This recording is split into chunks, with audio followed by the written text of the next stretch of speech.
Assalamu alaikum everyone. I'm back. Today we are going to deal with POC first year's reflection unit number 8, that is a Watchman of the Lake. Watchman of the Lake is a very interesting play, as we have already discussed in the class. To whom we have not yet discussed, let us discuss in this video. Okay.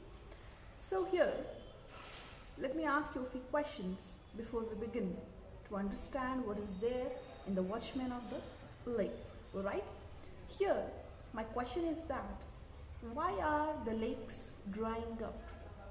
Is there anything that we can do to control that? Right? This is my question. You can answer it later. But there is one more question, that is, there is a hot summer day nowadays. Right? शिद्दत से हम लोगों को किस चीज़ की ज़रूरत पड़ती है समर में? किस चीज़ की ज़रूरत पड़ती है? Obviously, we need water, we need rain. When it rains, do we really conserve that rainwater? Do we utilize that rainwater, or we just allow it to flow away? Right? Keeping in all those things in the mind, conserving our precious natural resources is very much important for a sustainable life, right? Keeping all these things in mind, R.K. Narayan has written this play very beautifully. Let's get started. Yes, my dear students, before we begin to study about this Watchman of the Lake, let's have an introduction part to the author, who is R.K. Narayan, was born on 10th October 1903. Was an Indian author whose work of fiction include a series of books about the people and their interaction in an imaged town India had called Madgudi. He is one of the three leading figures of early Indian literature in English, along with the Mulk Raj Anand and Raja Rao. He is credited with bringing Indian literature in English to the rest of the world and is regarded as one of the India's greatest English novelists. Narayana rarely wrote plays, and the present one is said to be the dramatized version of the short story, that is a Watchman of the Lake. Here, let me tell you before we move further, Watchman of the Lake is a beautiful dramatic adaptation. As you already know, that is R.K. Narayan's story, which narrates the legend about the rustic man's sacrifice made for the conservation of a lake, for the sake of the lives that depends on it for their survival. Okay? Yes, now you can see here there are few important characteristics of this drama. They are as follows: village headman and the king, and the very important character, that is a Mara, who is known as Watchman of the Lake, and Mara's son named as Ganga, and Ganga's son known as Ganga's son. And there is also a Bhima, who is a road worker, and many other collaborative voices in this scene. Okay, before we begin to understand the story of the rustic life of Mara, we shall see where this story took place, or from where this traditional play has been handed over. Okay. On the eastern base of Baba Budan Hills in Karnataka state, there is an obscure little place now called as Shakirapattana, which at the one time 1,000 or more years ago was the capital of king called Rukmangada. In the center of this town, there is a shrine which is dedicated not to distant gods or heroes, but to a rustic who was a watchman of the lake called Ayankeri, 4 miles from the town. For the purpose of this little drama, let us call him Mara, which is as good as any other name handed down to us by the tradition. Okay, this is the setup now. Basically, this all thing took place in the Shikaripatna when there was a king, Rukman Gada. Ayankeri is a Mara itself, but the traditionally name which handed over to us is name is Mara. Okay, see in the scene 1, a village at the foot of the hill, road menders at the work. How the scene opens is there are few village men who are working on the road. Their construction is going on. Now, when the construction is going on, there arrives a village headman. Go on, boys, go on with your work. Hey, you, Racha, why do you stand looking at the sky?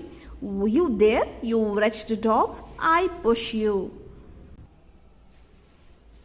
I push you into the stream if I catch you again gossiping with your neighbor. So when village headman entered, the workers, basically the workers who were working, they were gossiping and chatting. Okay, you dwarf, there you have no business than gaggling and talking. The road must be ready before the king arrives. Just think for the moment, fools, how we should all look if the king suddenly come upon us. Just think, he will be here this time tomorrow. Go on with your work, brother. Anyway, what makes you all so merry? Let me know to share the joke. Come here, commanding, come here.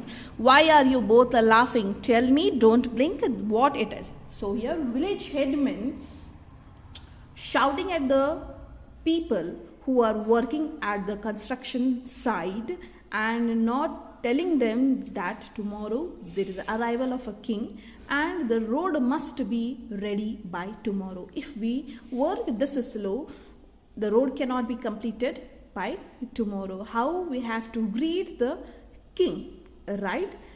Among those people, he calls two members and he asks, what is a joke right there to laugh or to comment?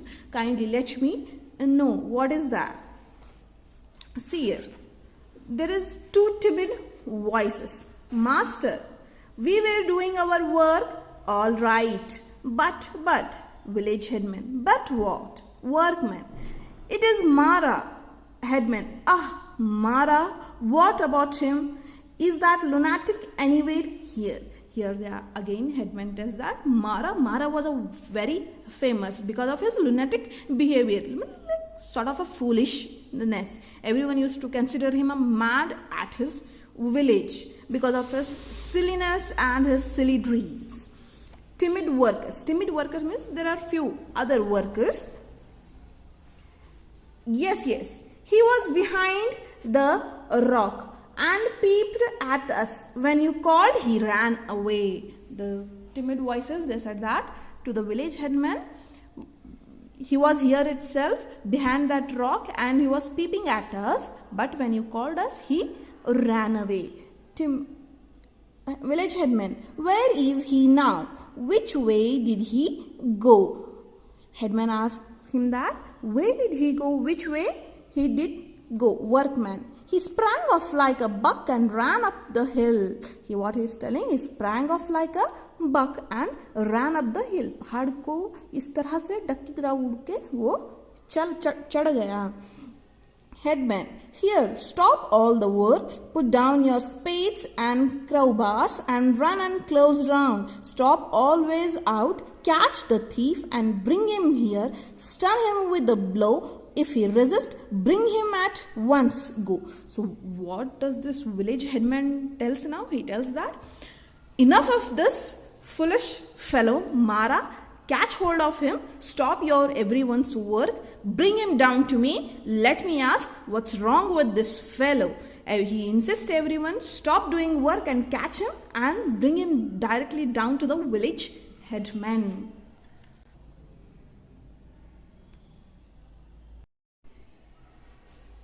See there, the workmen caught him and brought to the village headman here. The workmen throw down their implements and scatter about. They return crying, Master, here he is. Now they have already caught Mara. See there.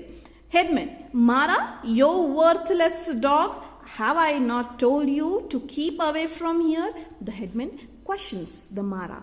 Mara, yes, my master. Headman, what do you mean by coming here and disturbing my workmen? He questions why you are disturbing my workmen who are busy in constructing road, because tomorrow there is an arrival of a king. Mara, I am not disturbing them. I am here on my own work. Let them go on with theirs. Suddenly Mara tells that here I am not to disturb anyone. I am on my way and they has their own way, or they should not get disturbed by my presence. Mara, see that headman. Don't talk of your work, you fool. You are a lunatic, known it. Don't imagine you have a kind of a work. The only work you have now is to disappear. He tells that you are just a lunatic and a fool fellow. What does a fool fellow has? Work to do in the village. Just the only work you have now to do is that you just get disappeared from my working place. Mara.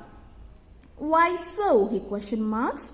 Why so? Why should I disappear? Headman, don't ask. I have told you the reason 20 times. The king is passing this way and I don't want him to know that our village has such a fools as you. What does the villageman tell here? He tells that 20 times he has already said that king is about to pass by here and he don't want to bend down his head by knowing that king should not know that there are few fools in the village also. Mara, I don't feel I am a fool. Now Mara responds to the village headman. He tells that I am not a fool. If you think that is your problem, that is none of my business.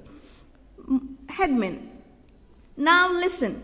Keep out of our view next 2 days. When the king passes this way and back, otherwise I will have you locked up in the cellar behind the old temple. What does he tell that? 2 दिन तक क्या नहीं करना है, तुम्हें यहाँ भटकना नहीं है. If you bhatak, then what I will do? I will lock you up in the cellar and put behind the bars nearby that hill temple. Okay, there is a Mara. I will sit there and pray. If that God in the temple thinks I have work to do, he will take me out. He's telling with very soft nature, he's telling that, okay, you can lock me. I will pray to that deity which is there in the temple. I'll tell her that if I have some work for this village to do, she can let me out, or else I will be in the cellar itself. Village headman, now get out of my presence. You fellows, why do you all stand gaping at me? Get on with your work. When he was discussing or speaking with Mara, all the village workmen who were at the work at that time, they all stood by listening to the conversation of village headman and the Mara. That's why this fellow started scolding these.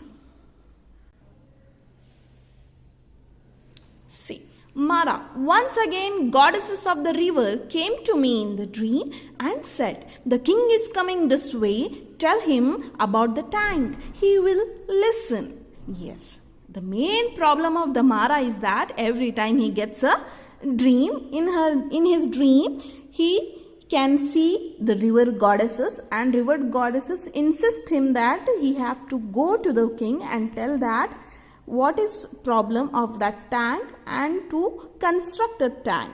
Okay, headman, don't tell me that again. You and your dreams, I feel tempted to kick you. Here the village headman is hot-headed and he tells that you don't tell me all your rubbish stories. I am not at all interested to listen your 1001 time told stories to me. You and your stories get lost from here. Mara, what I have to said to offend you so much, sir?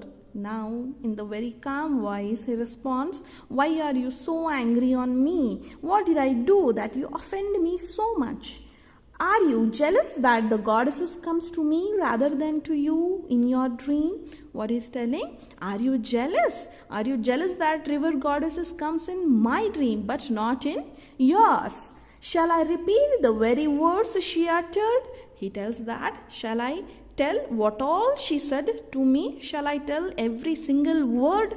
Mara, headman, no, be off, and like a good fellow, keep to your backyard till the king departs. I will give you a fine gift if you behave yourself. Right. Now the stubborn fellow is not ready to understand. Means how we would convince him, like giving some sort of a gifts, right? Here in the same method the headman is following. He is telling that if you keep yourself away from myself and my village and the king and the construction of the road going on, I will gift you. Once the king once has visited and gone back, I will gift you something very nice. Headman, Mara, another person has already given me the greatest gift any man could give. Shall I say who that person is? Now see here, Mara is also very intelligent. He tells that someone else has also already given me the greatest gift which no one can give. Headman, oh, who is that great man? Mara, my father-in-law. The workman laughs at this joke. What does the Mara tells that? My father-in-law has given me the greatest gift. Headman, shouting in the anger, stop laughing everyone. I will starve you all without work if I catch you again laughing at this fellow's mad prattle.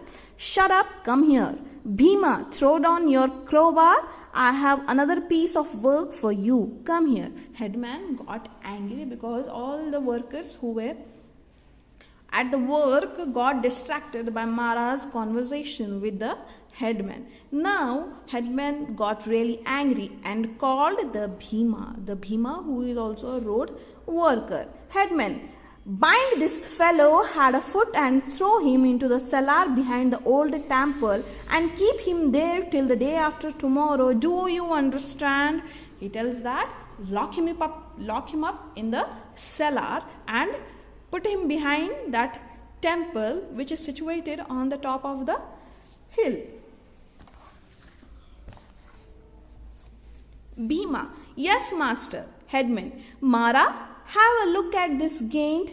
He can swing an elephant by its tail, so have a care. If you try any tricks on him, he will crush you between his thumb and forefingers. What does forefingers? Mara, how did you manage to grow so fat? Mara tells that Bhima, my mother gave me iron decoction when I was a baby, and at every dawn I run up the hill with a large green stone on my back, and it's a very big stone. You can't even move it even an inch. Village headman see that. Here, don't answer his questions. Don't allow him to talk to you. Really, this fellow got now really irritated. He is telling that do not put any questions to this Mara or do not answer his any of the questions. Mara, why not? I too like to grow fat and strong. If taking iron decoction and carrying green stone uphill could make me strong, why should I not try it? Maybe you will not think me mad. Then he tells that if I grow strong, if I take iron decoction, then you might not think me as I'm a fool. You might consider me as a good fellow. See, there is a Bhima. You can't take decoction now. Your mother should have put it into you before you were 10 days old. Bhima is telling that now you cannot take iron decoction. Why? Because when you were so young baby, that time only your mother should have given you a sort of iron decoction. Headman, Bhima, don't you talk to him? Don't you see he is your prisoner? Again, headman shouts at the Bhima. Headman tells that, see, you please do not speak with this Mara. You cannot see that he is your prisoner. Bhima, yes, I will be careful hereafter, but who will do my work here? Headman, do not concern yourself with it. You will get your wages all the same, perhaps a quarter more if you do this bit of work well. Now take him away and sit over him till the evening of the day after tomorrow. Take him away, drag him like an animal if he resists. What is telling? Here, Bhima asks, if I go with this village, who has to do my work? That time village headman responds that there is no need of any concern. You will be paid little extra wages also if you take care of this monkey properly. If he resists, you just pull him like animal. See there.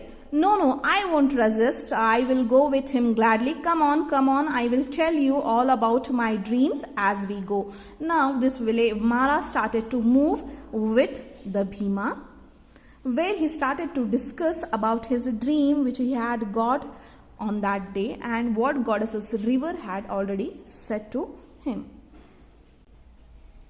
See there. The last thing is headman. Bhima, don't allow him to do that. He wants to talk to you and slip away while you are listening. Now bind up his wrist together with your turban and drag him behind you. Gag him if possible. That is good. Now it is should quieten him. Now be gone. How our time has been wasted. Now swing your arms faster. You must have the path ready even if you have to work by lamp light after the dark. This is the completion of a scene 1. At the last, headman tells that drag him like an animal from your turban, tie his hands and his legs and carry him to that mountain top temple and take him away. And he starts scolding again the workers who were working on the roadside construction. He tells that if you don't complete the work by today, you have to work till the lamp light. Here there are still scenes remaining. We shall be continuing the next class. Thank you one and all.